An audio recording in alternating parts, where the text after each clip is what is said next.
Greetings, friends. Welcome again to the IME Show. The IME Show is a program of information and inspiration designed to take you to your next level. IME, inspire, motivate, and educate. We desire to do this so that we can uplift and build the human spirit. Welcome again to another show. My name is Nolan Reedgard. I want to challenge your mind and to challenge your thoughts today as we ponder destiny. Destiny.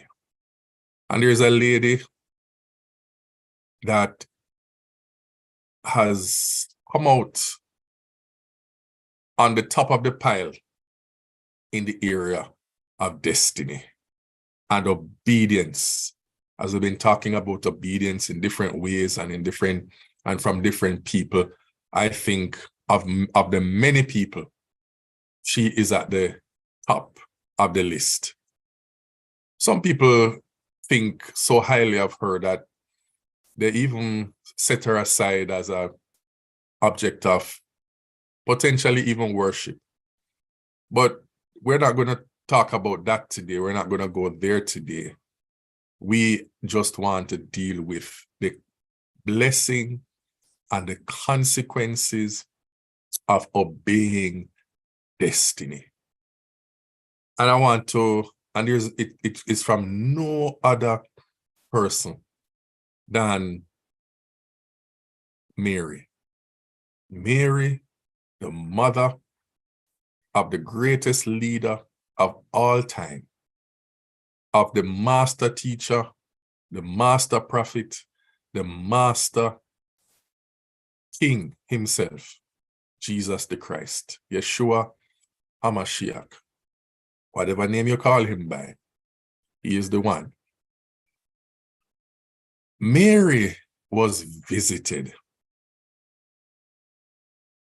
She got a visitation that changed not only her life, but it changed all our lives. How do I know that it changed all our lives? Because whether you believe the story or not, you read it even to criticize it. So it has affected your life. She was visited by an angel and was given some responsibilities, or told what her responsibilities would be under this new influence that she had found herself under. She was told that the Lord was with her, which was very good. And she accepted that he was with her, that this that is about to happen to her, the Lord is in it. She gave in to what seemed to have been an announcement. Even before she understood all the ramifications of the announcement, she received the greeting. Hail Mary. Hey, Mary. And she was called and she looked in the direction of the call and she has not looked back since. The Lord is with you. Blessed are you. So she received the greeting and then she received the blessing. But what she didn't realize was what was going to happen next. And what was about to happen and what was going to happen next was that she was going to be told that she would be the chosen vessel to carry into the world the child called Jesus. And she started to ask all the questions that we would naturally ask in a situation like this, the first question that she asked that blows my mind, not because she asked the question, but because of what was happening in her life at the time. You see, Mary answered the angel as if he was the only person in her life at the time, as if she had no mother, no father, no siblings, no relatives, and no husband or no fiance, as we would say in our day. She said, how is this going to be possible? She was told that she was going to carry this baby. And she said, how is this going to be possible? Because I have never been with a man. Speaking of the natural process of how people get pregnant, I don't know a man. I've never been with a man before. So how would it be possible for me to get pregnant? She never once thought, or it didn't occur to her that this pregnancy could have been by Joseph, her expected husband, even after they got married. She didn't answer as if she had a man in her life. Not that she and the man had done anything, but that they would be expected to do it in the future. They would be getting married and going according to law and according to order to proceed into all the acts of marriage, which would obviously include consummation, and life begins. And so she responded to the angel as if she was the only one on the planet and he was the only other person in the room. She was troubled as to the greeting, but she continued to hear what he had to say. Now let's look at a few things that she said, just to back up what I'm saying here today to you. And I hope you don't mind my conversational approach, because I want us to really come away with something from this podcast today. Do not be afraid, Mary. You have found favor with God. All right, you have found favor with God. You will conceive and give birth to a son, and you are to call him Jesus. So that was done. He will be great. That speaks to his destiny, and will be called the Son of the Most High. The Lord God will give him the throne of his father David, and he will reign over Jacob's descendants forever. His kingdom will never end. What a destiny. And her response, as we said, how will this be? Mary asked the angel, since I am a virgin, right? Never been with a man before. The angel answered, the Holy Spirit will come on you, and the power of the Most High will overshadow you. That speaks to process, right? That speaks to process. So the Holy One to be born will be called the Son of God. All right? The Holy One to be born will be the Son of God. So she was told what would happen. Then she was informed how it would happen. And everything that she was hearing made very little logical, natural sense. But she knew that she was in the presence of destiny. Someone said many years ago that when you come into the presence of great people or greatness itself, don't talk a lot. Ask a bunch of questions. I heard that from Dr. Miles Monroe many years ago. Whenever you come around great men, don't try to impress them with what you know and what you can do and what you have. You don't have half of what they have. Ask them about themselves. Ask them about their success, the secrets to their success, etc., etc. And so she didn't say much. She just asked questions. She asked some questions, and these questions brought the answers that she was to receive. But as I said, it made very little logical sense. Many times when we get instructions from the Lord, when we get instructions in life, when we get ideas coming into our minds and in our hearts, they make very little sense. When we share them with others, when we pass it on to friends, family, relations, close, your close confidants, many times, even if they're polite with you, you know deep down inside that there is something wrong with how they perceive what you said. But in your heart, it's a done deal. It's already done. And you recognize that you might be alone for the journey, but it was conceived in your heart. Mary, I don't even think she recognized or realized how much of a road she was to walk down, but she said yes. I don't think she realized how much of a task she had taken on to herself, but she said yes. Can you imagine if Mary had said no?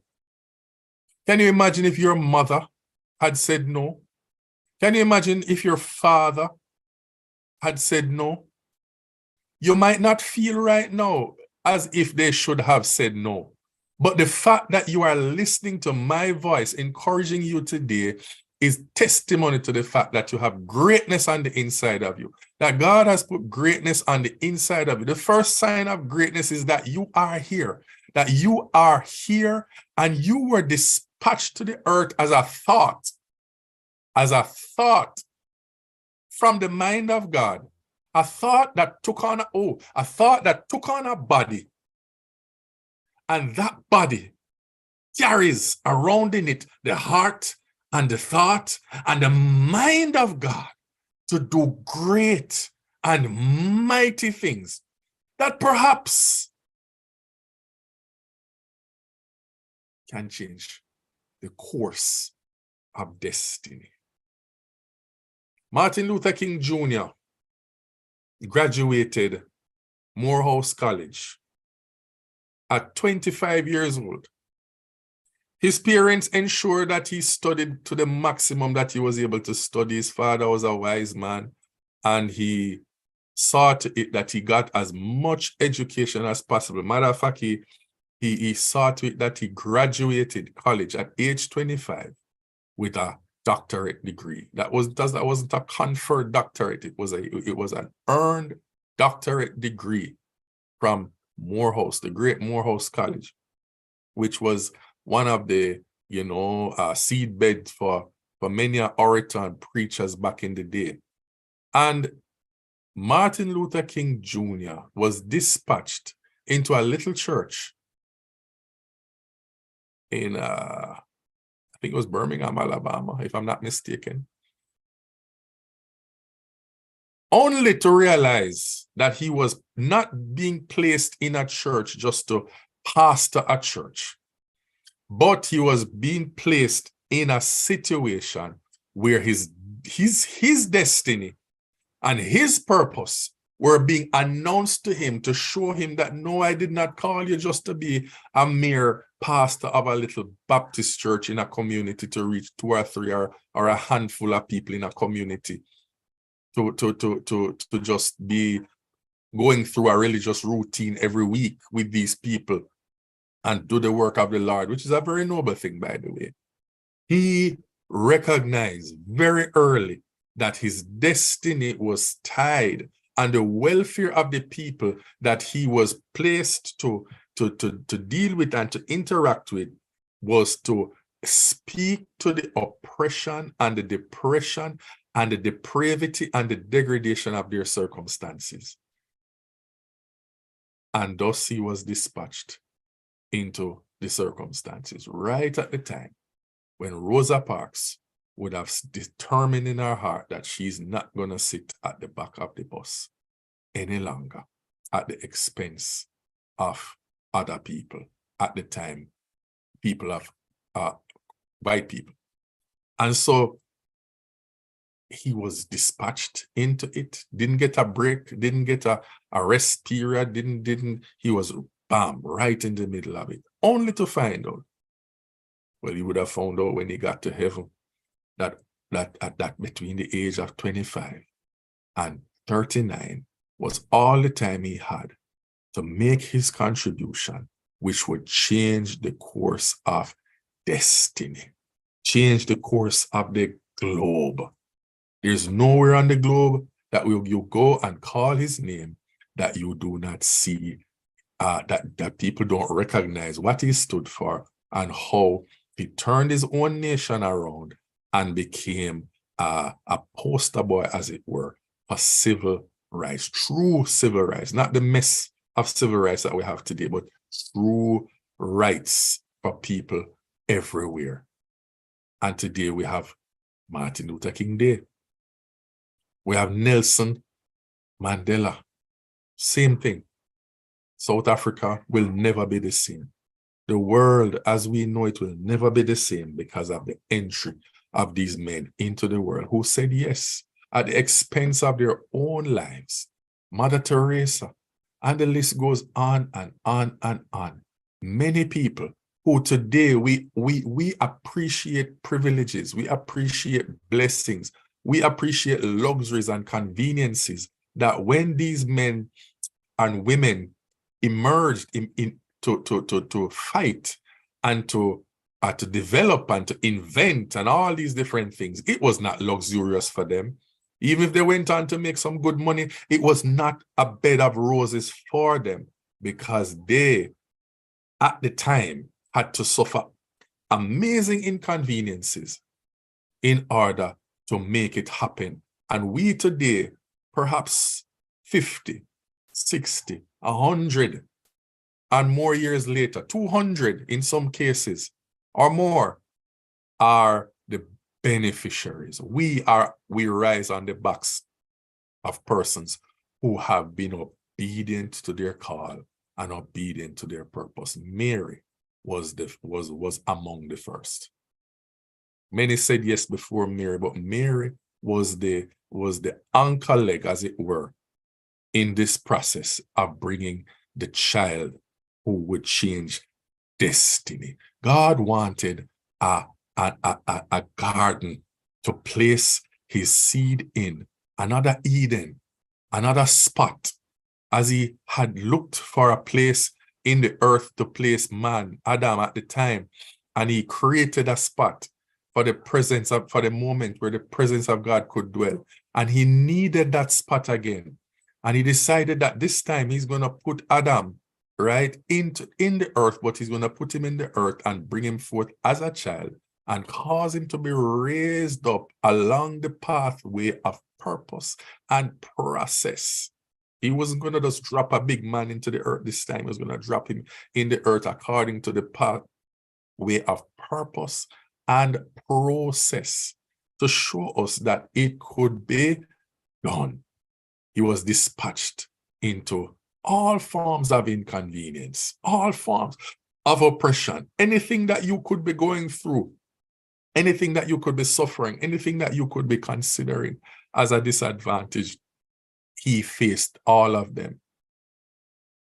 But the hope that we have is that he defied them all, overcame them all, and became a sacrifice on behalf of them all, so that we can also overcome. But it started with Mary.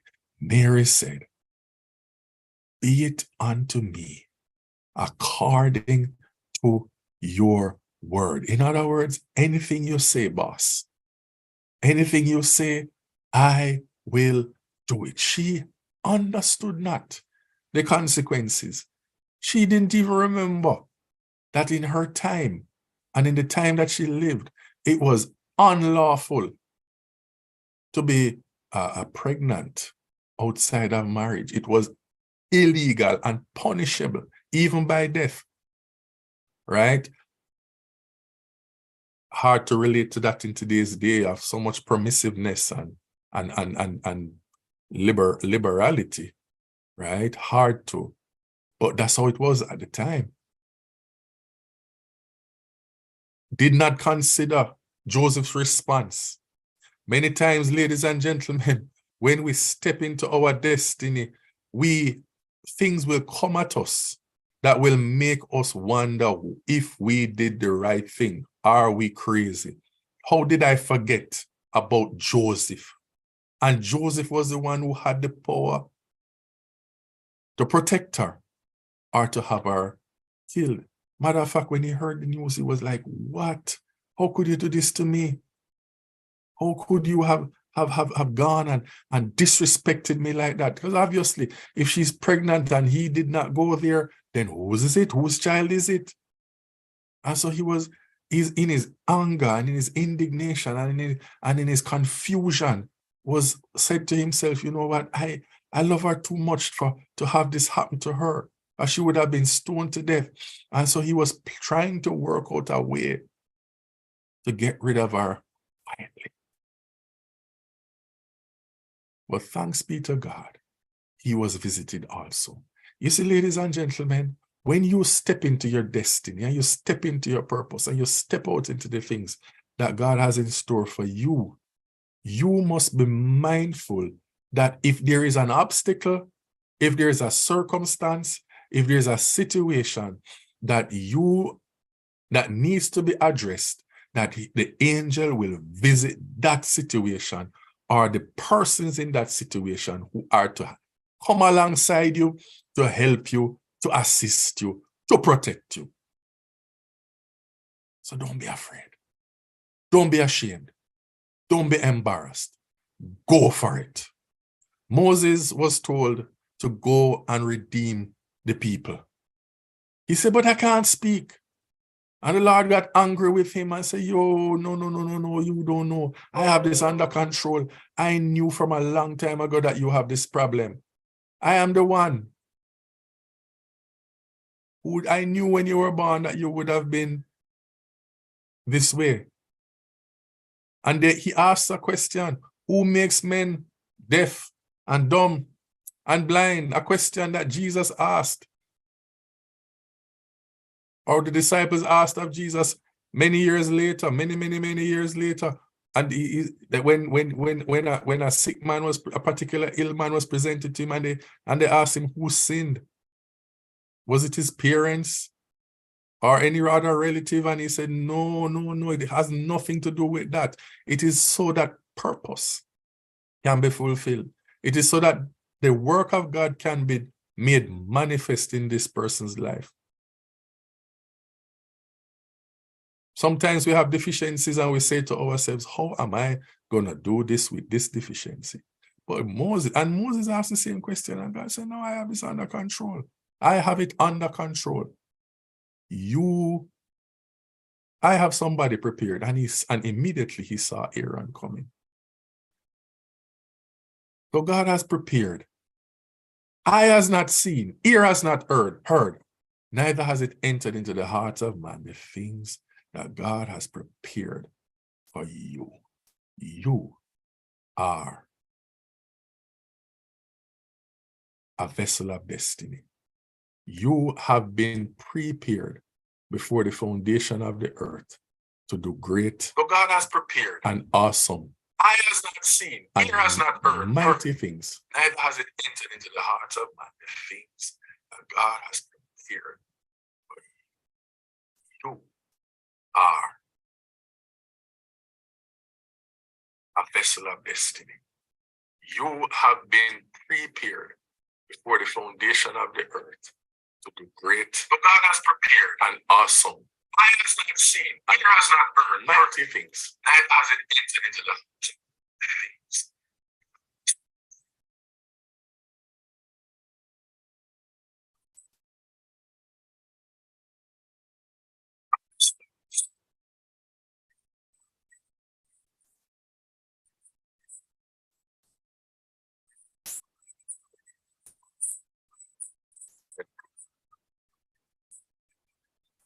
IME.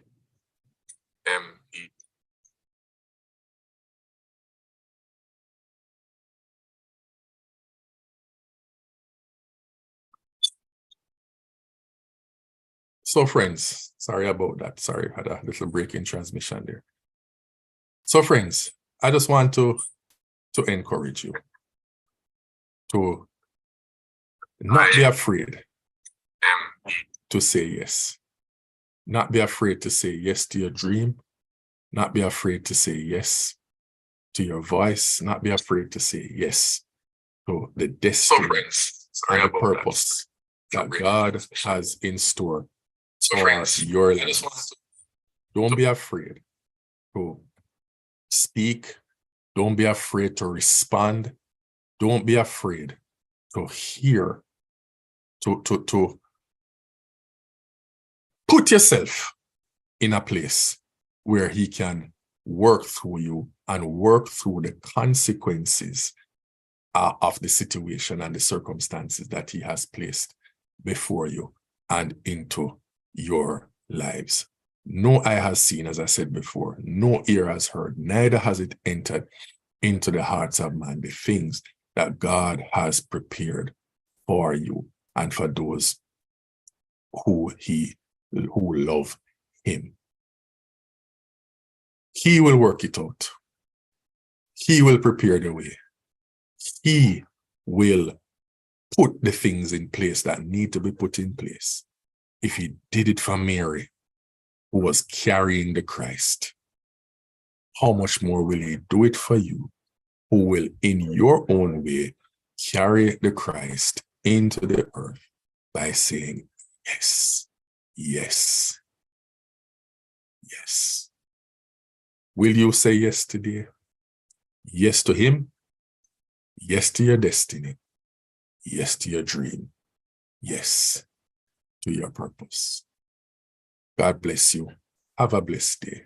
This has been Nolan Ridgard, your motivational speaker, trainer, coach, and counselor with the IME Show. Inspire, motivate, and educate.